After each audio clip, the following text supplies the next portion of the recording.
Okay, this is a video about, as the title mentioned, Hilgo, Velomobile, and Deliberative Democracy.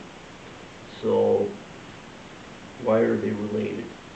I guess I should apologize right now because some of you may have tuned in because you're interested in Velomobiles and not necessarily democracy or different types of democracy, and others of you may have tuned in because you're interested in deliberative democracy, but you have no idea what this is, or you might not care.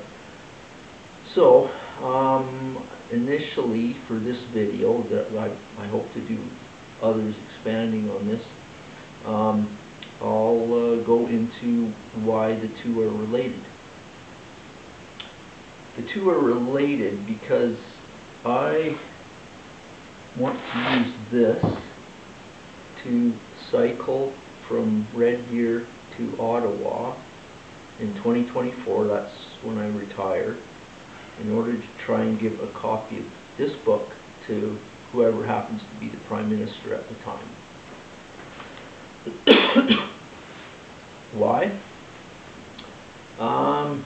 Well, I'll go back a few years. When I was in university studying, I was young and idealistic, and at that time I was studying forestry, because I wanted to save the Amazon, and this would have been in the late 80s, and so I did all that kind of stuff, and that's what I was studying. And then in the early 90s I finished a forestry degree, and I started a master's, which I never got the piece of paper for, but that's another story.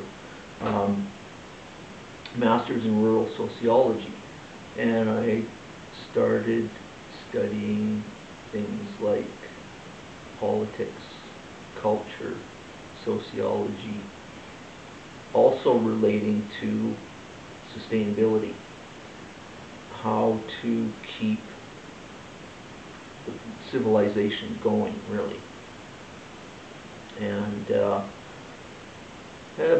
about, well, it would have been soon after 1995, I'd come across lots of great books in my studies on, how to keep civilization going, but I came across this one. This one, it was published in 1995, and it's still the best from what I can see. When was this now? In 1997, I was able to write a letter in the Globe and Mail, and I called this possibly the most important book to come out of Canada in the late 20th century. What do I think now? Possibly the most important book to come out of Canada in the third millennium. Like, it is just that good. Unfortunately, it's no longer in print. So partly what my aim is to do with this whole thing is get a letter writing campaign going to Carleton University Press to get this in print again. What's in it? In the main, it's about deliberative democracy. If you want to get the juiciest quotes from it, go to my website, and I've got this page, 2 pages, front and back. I did this once before on a typical diamond frame bike. I got as far as, it was about between Brandon, Manitoba and Winnipeg, and I started getting pains, and I found out that I was getting sciatica, so I had to continue on with the recumbent bike. Yeah, anyways, I did make it to Ottawa. I got really only interviewed once by the mass media. That was in the late 90s, before, you know, everyone had a cell phone and whatnot. It was easy to call up local media outlets and see if they'd give you a bit of coverage and whatnot. But this is the exact sheet, not the exact piece of paper, but the sheet I gave out to people along the way, and had the juiciest quotes in it. So on, just as an example, on the problems today, like on government today, this is from page 88 in the book. We in Canada have pushed the parliamentary form of government in a direction that has exaggerated conflict in a very unproductive way. And, well, yeah, just go to my website. It's on there somewhere. How relevant is something written in 1995 to 2022 or 2024? These guys knew what was going to happen. This was written by 14 different people in academia, business, government. They saw what was going on. Even back then, it was just, you know, things were not good. Of course, they're a lot worse today. But I'll just read some quotes out of here. They use the term information society.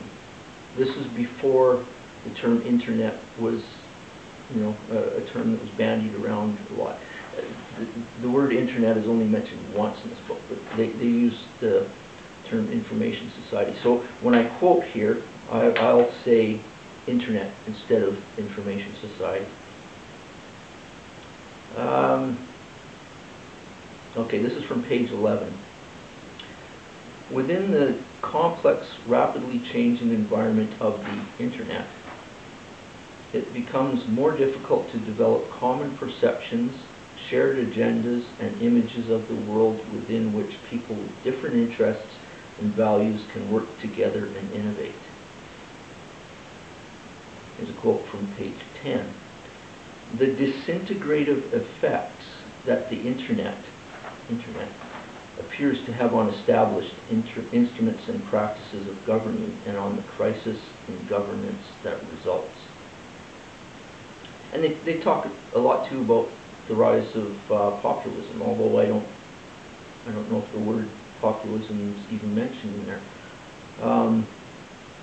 Page 69. Demagogues emerge preaching simplistic solutions. Page 68.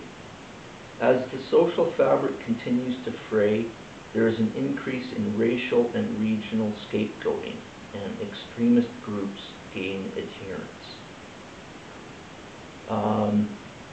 Page 109. And this relates to, you know, QAnon, decades before QAnon existed. Now we are confronted by individuals who look at the same data through the lens of their own framework of interpretation and see a different reality. So, yeah, that's kind of it in in a nutshell. Future videos, I'll go into a lot more detail on some of this stuff. Getting back to the Velomobile, this is just essentially an aerodynamic tricycle. 3 wheels, just pedal power. You can get ones like this with e-assist, but this one is just pedal power. But yeah, in future videos I'll go into a bit more of, you know, what's in this. I'll open this split right here. You can open it up for maintenance. I'll let you have a look inside.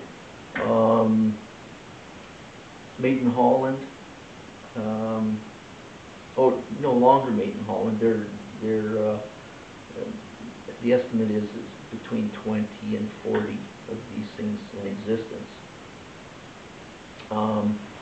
It's got, for you velonauts, it's got possibly the only Hilgo with a roll-off internal hub in it. So I'll let you see that one of these days. I forgot to check my watch, because I'm going to try and keep these videos to between 5 and 10 minutes, because that's how I like my videos when I'm or watching videos when I'm on YouTube. So anyways, that's it for now. Thanks for tuning in.